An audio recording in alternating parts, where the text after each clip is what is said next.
Ram Krishna Hari. Before we begin with the narration of Santa Muktabai Charitra, we seek the blessings of Lord Vitthal and all the Varkari saints because, as Santa Tukaram Maharaj says in one of his abhangs, Eka eka lagi pai re, which means that all the Varkari saints greet each other by falling at each other's feet because in each of them they see the image of Lord Vitthal. So we too fall at the Varkari saints' feet and seek their blessings for our narration. Santa Muktabai's ancestors were Bhagavad Bhakta, they were Yajurvedi Brahmins and belonged to the Vatsa Gotra. But without getting into too much of details about this, we come to our paternal grandparents, Govind Pant and Meera Mai. This couple was childless for a very long time, and they were devotees of Lord Vitthal, no doubt, but they were also disciples of Gahininath Maharaj from the Nath Sampradaya. Gahininath Maharaj blessed them with a son, and they named him Vitthal Pant. Because Vitthal Pant was born by the grace of such a great soul from the Nath Sampradaya, he had mastered all the scriptures, the Vedas and Sanskrit grammar associated with it at a very early age. He had no interest in material life. In fact, he would love to visit all pilgrim places. At a young age, he thought he should visit Pandharpur, and on the way, he thought of visiting Alandi. Today, Alandi is famous for the Jiva Samadhi of a very great saint, Sant Jnaneshwar Maudi Maharaj, who happens to be Muktabai's elder brother. But back then, Alandi was famous for two things. One, the Indrayani river, and second, the Siddheshwar Mandir. Siddheshwar Mandir is a Shiv Mandir, and it is believed that the Siddhas all over the cosmos assemble there in the wee hours of the early morning during the Brahma Muhurta, and they make the place so spiritually charged by their presence that the place is aptly called as Siddheshwar Mandir. So Vitthal Pant took a dip in the Indrayani, went to Siddheshwar Mandir, took the blessings of Lord Shiva Shankar and sat there in meditation. He was totally oblivious of the fact that he was being closely watched by one Siddho Pant, a resident of Alandi, who was a Kulkarni. A Kulkarni is a family occupation of managing the government and the public accounts and goes from one generation to another in the same family. Siddho Pant had a young daughter of marriageable age whose name was Meenakshi. Siddho Pant was looking out for a suitable groom for his daughter, and this radiant Vitthal Pant somehow attracted him. But he was not going to be in a hurry. He waited for a couple of days and then approached Vitthal Pant to accept his hospitality so that as long as he stayed at Alandi, he could be at Siddho Pant's house. Vitthal Pant agreed.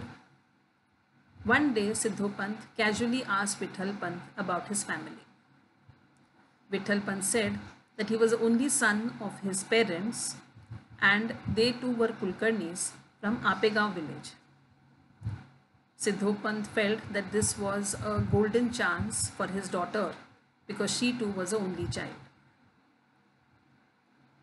That night, Siddho Pant got a vision in his dream in which Lord Vitthal told him that he should approach Vitthal Pant the next day and ask him for a proposal for his daughter. Siddho Pant next day approached Vitthal Pant and told him about his vision. Vitthal Pant, because he was young and had a little bit of spiritual bent of mind, was not interested in the material life, told him that if Vitthal has given you a vision, the same Vitthal should give me a vision in my dream and give me similar instructions, then only I will get married, otherwise I am not interested. Siddho Pant did not say anything, he kept quiet. But that night, Vitthal Pant also got a vision in his dream in which Lord Vitthal told him that he must get married to Meenakshi because together as a couple, they were going to give birth to the 4 pillars of the spiritual sky.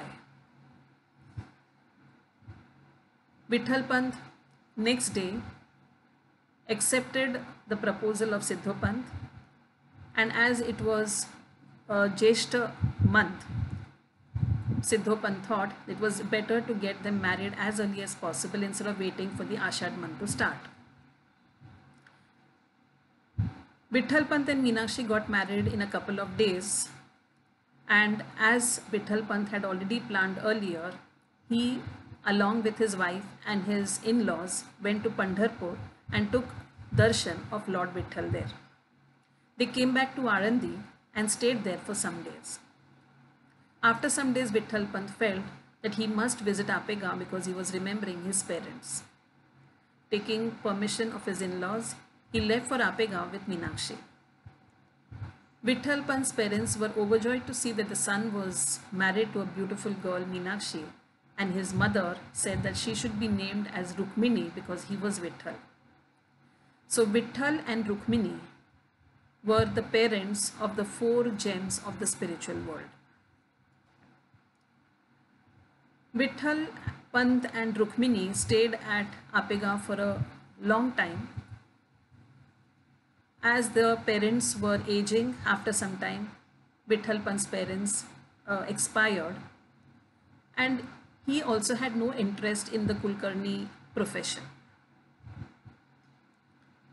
He was not with a householder bent of mind, and as he was not happy being in the material life, he would keep pestering his wife Rukmini that he wanted to take sannyas and keep asking her permission for it every day. Rukmini was very upset about this, and when her parents came to visit her, she broached the topic and explained to her father how Vitthal Pant was asking her permission to take sannyas. What happened after he took sannyas, whether he did take sannyas or not, we will hear that in the next narration. Till then, Ram Krishna Hari.